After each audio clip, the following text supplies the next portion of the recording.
We're going to move on with some headlines in the international press and I imagine on social media as well with Belle Lupton. We are responding to that final presidential debate, aren't we, Belle? So much being said about this online. Where are you going to start us off?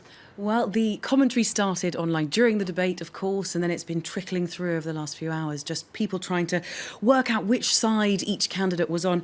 I'm going to start with the big takeaway point from all of the papers that are essentially across the world. There was one big takeaway. You can see it on the front page of the New York Times.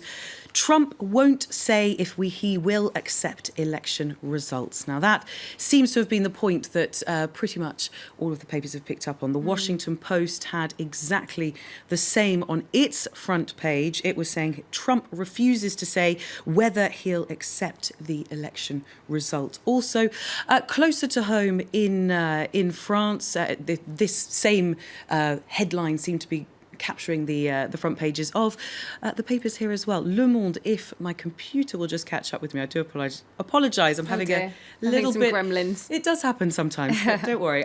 So the Washington Post, we're a little bit delayed on there. The Washington Post is still trying to wake up and come into action. But if I move on to Le Monde, I will tell you in any case, it said the Republican refuses to say whether he'll accept the election result. And then the UK's Independent, its headline was Trump refuses to say whether he'll accept election results in the US. So all of them having that same story across the board. Now the Washington... Almost exactly the same wording as well, isn't it? Exactly the same wording. Even in the French, it was a direct literal translation pretty much.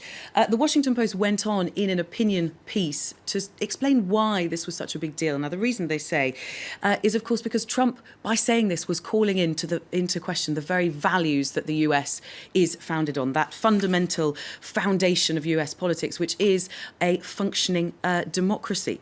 So it says, sounds like a very bad loser. He may accept the results if he wins, but if he doesn't win, he will not at all. He won't be accepting those results. I'm just noticing now that it's not only not appearing up there, but my whole computer's crashed. So it's going to be tough. I mean, I can talk. We're going to have to take your word for it. Exactly. We'll have to. Exactly. I mean, it's looking like we're trying to relaunch, which might mean I can take you onto the Twitter sphere. Yes, well, one thing that I noticed on Twitter, I don't know if any of our viewers might have been following on Twitter while the debate was happening. It's always quite a good place to be, isn't it? Well, you've got the TV on for one of these live events. Absolutely.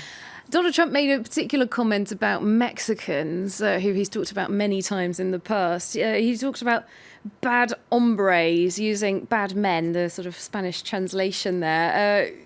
We can understand that he's talking about sort of drug lords, that kind of thing. But this was really riffed on quite heavily by people on Twitter, wasn't it? It certainly was. I mean, you can imagine, whilst the papers are all trying to focus on what he said vis-a-vis the democracy and that sort of thing, no, it comes down to one throwaway line from Donald Trump for the Twitter sphere. The big trending,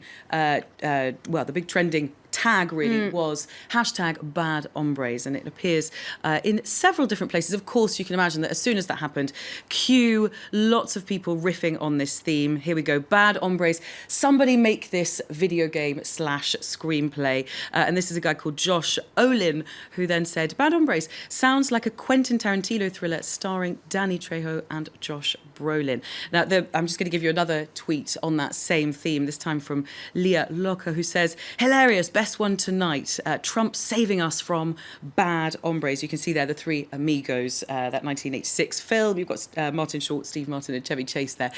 So just people riffing on this theme, to trying to bring a little bit of humour into what was otherwise quite a serious comment. Indeed, reminded me, I really love that film. I want to go and watch it again. Bad hombres, other people also picking up on the idea of an ombre hairdo, where you get part of your hair dyed a different colour. That was people misunderstanding the exactly ombre and ombre. Yeah. It's a festival on Twitter during these debates, I tell you. We can get some serious analysis, though, I think, Belle. This was seen as a bit more of a measured debate, people looking at the tone in comparison to the first and second debates. It was, yes. And the Daily Beast picks up on the moment when it all became a little bit more aggressive. So Hillary Clinton slams Donald Trump as Vladimir Putin's puppet. So Trump, first of all, said that Putin had no respect for Clinton. Clinton responded with the fact that for Putin, actually, Trump would be a great candidate because he would be a puppet to the Russian president. So this led to a back and forth in which Trump interjected several times with, no, you're the puppet and no puppets here. It sort of sounded, as the Daily Beast says, a bit like a playground interchange.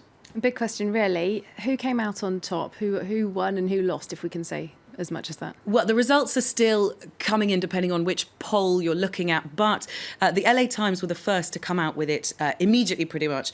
They were scoring as they went. They said who scored, Hillary won, and it wasn't even close. CNN, though, just to put this into slightly more specifics, they had their poll of polls where they put Hillary Clinton on 47% and Donald Trump on 39%. That's sort of an aggregate of the polls that they have been looking at. All right. Polls, though, as we know, are slippery beasts. Can we trust them? Who knows? We've got to wait another 2.5 weeks. Thanks so much for now. Belle Lupton overcoming some technical difficulties there to bring us some social media and international press reaction to the debate.